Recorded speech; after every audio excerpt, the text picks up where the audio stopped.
नमस्कार दोस्तों और साथियों, मैं हूं डीके वर्मा और आप देख रहे हैं अपने favourite motivational channel you are always winner, जिसमें मैं डीके वर्मा एक बार फिर से स्वागत करता हूं।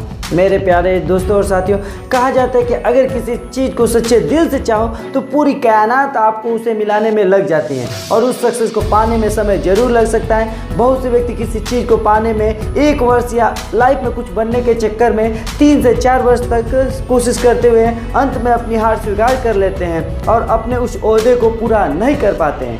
मेरे प्यारे दोस्तों और साथियों, किसी ने बड़े कमाल की बात कही है, don't change your goals and change your strategy.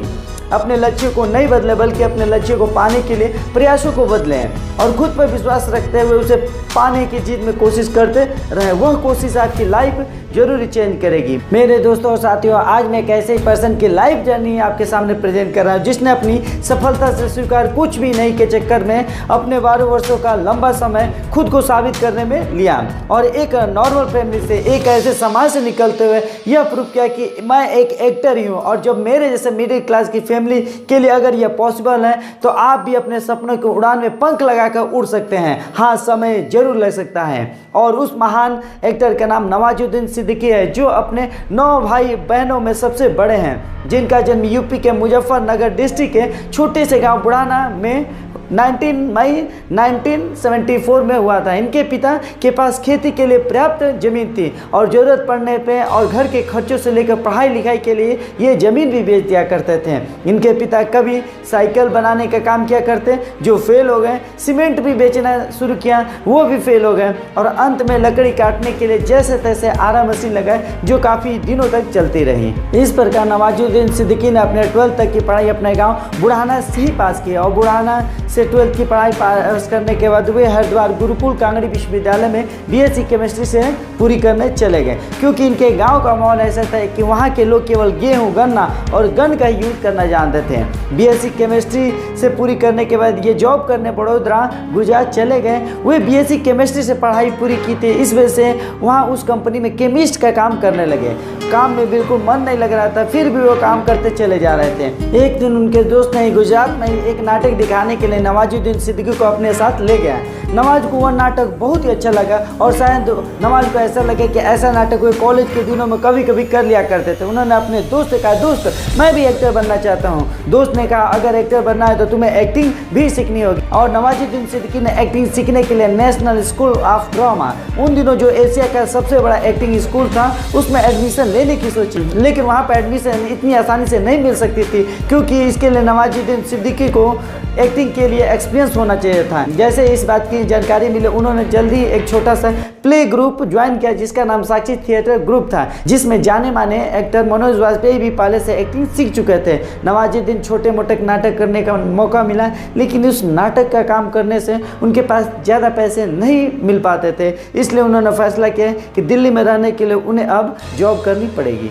एक दिन जब वे नई दिल्ली रेलवे स्टेशन पर वॉशरूम में फ्रेश हो रहे थे, वहां पर अचानक उन्होंने एक छपा पर्ची दिखा जिसमें सिक्योरिटी और वॉचमैन की जॉब वैकेंसी दी हुई थी। नवाजुद्दीन तुरंत उस नंबर को नोट किया और उस शहादरा चले गए। उन्होंने कहा कि मुझे नौकरी चाहिए। वो बोले, ठीक है, हम आपको नौकरी दे देंगे, इसके लिए आपको 5000 रुपीज़ डिपॉजिट करने गए। उस टाइम नवाजुद्दीन की हालत इतनी खराब थी कि उनके पास 1 रुपये नहीं थे। उन्होंने जैसे तैसे अपने गाँव चले गए और अपनी माँ की ज्वेलरी गिरवी रखकर 5000 रुपये जॉब के लिए दे दिए और नोएडा के एक खिलौने की दुकान में वॉचमैन की जॉब करने लगे। वॉचमैन की जॉब करते समय वहाँ इनको यह प्रॉब्लम होने लगी कि इनका बॉडी काफ़ी दुबला पतला हो गया था, जिससे ये जल्दी थक जाते थे। जिस फैक्ट्री में काम भी मिला था, इनको धूप में ही खड़ा रहना पड़ता था। ये बीच बीच में बैठ भी जाते थे, पर किस्मत भी इनका साथ नहीं देती। जब वे आराम करने के लिए बैठते थे, उसी समय कंपनी के ओनर एंट्री करते और नवाज को 2 या 3 बार बैठे ही देख लिए थे। तीसरी और चौथी बार जब उन्होंने नवाज को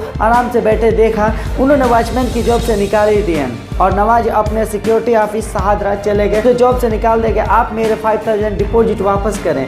लेकिन ऑफिस वाले नवाज की मिस्टेक बताते हुए 5000 रिटर्न करने से मना कर दिए।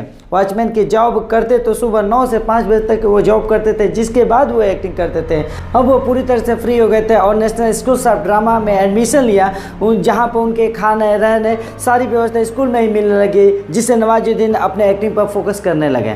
नवाजुद्दीन ने 1996 में एक्टिंग से ग्रेजुएट पूरी की और नवाज अपने घर में यह बताने लगे कि मैं एक एक्टर बनना चाहता हूँ। उनके आसपास के लोगों और रिश्तेदारों ने कहा शक्ल तो देख लो अपनी, यह कहकर उनका लोग मजाक उड़ाने लगे। नवाज ने जब अपने पिता से एक्टर बनने की बात शेयर की और अपना वैल्यू बताते हुए यह कहने लगे कि पिताजी मेरे एक्टर बन जाने के बाद घर के सभी प्रॉब्लम सॉल्व हो जाएंगे। जैसा कि एक पिता दूसरे लड़के से यह उम्मीद कर सकता है कि उसके पड़ोसी का बेटा एक एक्टर बन सकता है, उसके पड़ोसी का बेटा एक इंजीनियर बन सकता है, उसके पड़ोसी का बेटा एक डॉक्टर बन सकता है, लेकिन खुद का लड़का उसको अपना नालायक ही दिखता है। ठीक उसके पिता ने कुछ रिस्पॉन्स नहीं दिया है, पर माँ ने नवाज को बहुत ही सपोर्ट किया और पॉजिटिव करते हुए कहा बेटा तुम जरूर ही एक दिन एक्टर बनोगे। और नवाजुद्दीन नौटंकी से नाटक के सफर में स्ट्रगल करते हुए कूद पड़े और दिल्ली के स्ट्रीट और थिएटर में नुक्कड़ में काम करने लगे। जब नवाजुद्दीन को ऐसा लगने लगा कि छोटे मोटे नौटंकी से गुजारा नहीं होने वाला, तब उन्होंने निर्णय लिया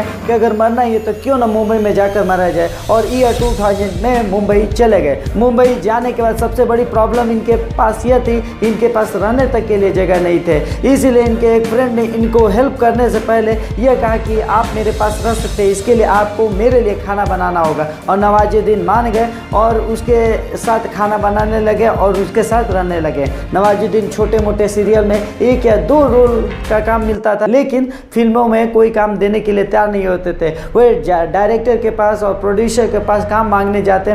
जब वो पूछते कि आप कौन है, वे कहते थे कि मैं एक एक्टर हूँ, तो वे डायरेक्टर लोग कहते थे कि आप लगते तो नहीं है एक्टर जैसा है, वे कुछ कर दिखाने के लिए कहते थे। इस प्रकार वे लोग इग्नोर करते हुए इन्हें भगा तक देते थे। नवाजुद्दीन की अपनी ज़िंदगी एक मजाक और इंसल्ट सी लगने लगी। नवाजुद्दीन को इतना स्ट्रगल करना पड़ा कि मैं आपको लफ्ज़ों में बता नहीं सकता। वे जहाँ पर भी काम मांगने जाते थे लोग उनको रिजेक्ट ही कर दिया करते थे। इस तरह रिजेक्शन का सिलसिला बहुत ही बढ़ता चला जा रहा था। अब उनके लिए रिजेक्ट होना एक नॉर्मल सी बात हो गई थी और आदत भी पड़ गई थी। जैसे तैसे नवाजुद्दीन का आमिर खान की मूवी सरफरोश में एक छोटा सा रोल सिर्फ 40 सेकेंड के लिए मिला, और इस रोल में यह रोल था कि पुलिस वाले लोग इनसे इंक्वायरी करते हैं। अब नवाजुद्दीन को ऐसा लगने लगा अब शायद उनकी स्ट्रगल की लाइफ ख़त्म हो जाएगी और सक्सेस मिल जाएगी, लेकिन ऐसा कुछ भी नहीं हुआ। हाँ, नवाजुद्दीन की एक्टिंग में कोई कमी नहीं थी, लेकिन उनका कद और उनका शरीर का रंग ऐसा था कि कोई भी एक्टर का रोल देने के लिए तैयार नहीं था। वह जिस तरीके से उनके शरीर की बनावट थी, वह दुबले पतले काले और गरीब दिखते थे, इसलिए उनको लोग छोटे मोटे काम देते थे या कभी कभी तो लोग भिखारी का भी रोल दिया करते थे। उनको यह बात परेशान करती थी कि उनमें एक्टिंग का टैलेंट होने के बावजूद भी कोई भी उनको रोल देने के लिए तैयार नहीं था। वो हमेशा परेशान रहा करते थे। उन्होंने देखा कि फिल्मों में उन्हीं को ज़्यादा रोल मिलते हैं जो कि अच्छे गुड लुकिंग या जिनके पास ज़्यादा पैसे होते हैं या उनके पेरेंट्स पहले से फिल्मों में काम कर रहे होते हैं। कई बार नवाजुद्दीन के मन में यह विचार आया कि जब उनका स्ट्रगल रुकने का नाम नहीं ले रहा था, वह बहुत साल हो गए थे, उनका मन यह करता था कि वे अपने बोरिया बिस्तर बांध कर अपने गाँव लौट जाऊँ, लेकिन वे अपने गाँव जाने से डरते थे क्योंकि कहीं ना कहीं गांव वाले उनका लोग मजाक उड़ाएंगे कि लो आ गया एक्टर मुंह उठाकर। इस डर की वजह से नवाजुद्दीन कभी भी गांव नहीं लौटे और उन्होंने कहा कि अब जो भी कुछ होगा देखा जाएगा। उन्हीं दिनों नवाजुद्दीन के मां लेटर लिखते हुए उनका हालचाल पूछती और उन लेटरों को पढ़ते समय नवाज के आंखों से आंसू निकल आते थे। वह नवाज अपनी सच्चाई माँ को ही सही बताते थे, क्योंकि उनकी माँ उनको लेटरों में लिखा करती कि बेटे 12 साल में तो कचरे के भी दिन बदल जाते हैं, तू तो इंसान है, तेरा दिन जरूरी बदलेगा। और इस बात को पढ़कर नवाजुद्दीन को बहुत ज़्यादा हौसला मिलता था और शायद इसी वजह से वे हार नहीं माने। लेकिन कभी कभी भी स्ट्रगल करते करते हुए सोचते थे कि अभी तो 5 वर्ष और स्ट्रगल करने हैं, क्योंकि वे इस सच्चाई को रियल में नहीं जानते थे कि उन्हें सक्सेस होने में 12 वर्ष लग ही जाएंगे। और नवाजुद्दीन के साथ ऐसा ही हुआ। 12 वर्षों तक संघर्ष करने के बाद उनको 2010 में पीपली लाइव में एक पत्रकार की भूमिका मिली और इस रोल करने के बाद थोड़ी सी पहचान बढ़ गई। फिर क्या उनके सामने पिक्चर की लाइन लगे। इसके बाद उन्होंने गैंग्स ऑफ वासेपुर, तलाश, माजी द माउंटेन मैन, बजरंगी भाईजान जैसे मूवी में सुपर डुपर काम किया और उनकी स्ट्रगल की कहानी खत्म हो गई और सक्सेस की कहानी शुरू हो गई। मेरे दोस्तों और साथियों, उस नवाजुद्दीन सिद्दीकी की तरह आपके लाइफ में कुछ न कुछ ऐसे मुकाम तो होते ही हैं जहाँ और जिस ऊंचाई पर आप खुद को देखना चाहते हैं, पर कहीं ना कहीं संघर्षों का सामना नहीं करते हुए और लोगों के व्यंग के सामने खुद को कमजोर मानते हुए रियल में यह सोचने लगते हैं कि किसी भी कामयाबी को पाने में फैमिली बैकग्राउंड का एक लेवल तक होना जरूरी है, जो कि एक इल्यूजन है। अपने लाइफ में आज तक जितने भी लोग सक्सेस हुए, जो आज स्टार है, जिन्होंने कभी सर्कस में काम किया, जिन्होंने कभी बस कंडक्टर में काम किया, जिन्होंने कभी नौटंकी में काम किया, जो कभी फेलियर ही बने रहे, जिन्हें शाहरुख खान साउथ के गॉड कहे जाने वाले रजनीकांत, लेट कादर खान एवं अमिताभ बच्चन, इन्होंने स्ट्रगल किए, जिनके फैमिली में आज तो कोई एक्टर नहीं है। प्रॉब्लम तभी भी थी, प्रॉब्लम आज भी है, पर इन लोगों ने अपने ऊपर बिलीव किया कि मैं कर सकता हूँ, मैं बन सकता हूँ, मैं करके ही दम लूंगा, और आज अपनी एक मिसाल रॉयल फैमिली में ऐड करा रखे हैं। मेरे प्यारे दोस्तों और साथियों, इस वीडियो का लास्ट मैसेज जो मैं आप तक पहुँचाना चाहता हूँ, आप खुद पर बिलीव रखें। आप ही हैं जो आप अपनी कीमत पहचान सकते हैं। क्या नहीं करना है आप उसे ही सेलेक्ट करो। लोग कहते हैं आप अमीर नहीं बन सकते, आप अमीर ही बनो। लोग कहते हैं आप एक्टर नहीं बन सकते, आप एक्टर ही बनो। लोग कहते हैं कि आप ये नहीं कर सकते, लोग कहते हैं कि आप वो नहीं कर सकते, आप वही करो। मीन्स आप लोगों के हर चैलेंजिंग काम को एक्सेप्ट करो। आप अपनी बड़ी तस्वीर देखें, मीन्स आप अपनी लाइफ में जो बनना चाहते हैं उस रूप में एक्सेप्ट करते हुए अब स्वप्न देखें। आप अपने काम पर फोकस करें, पहले सीखें और लगे रहें अंतिम सांस तक पूरा करने में, क्योंकि सब कुछ आप ही के अंदर है। शुरू तो करो मेरे दोस्तों।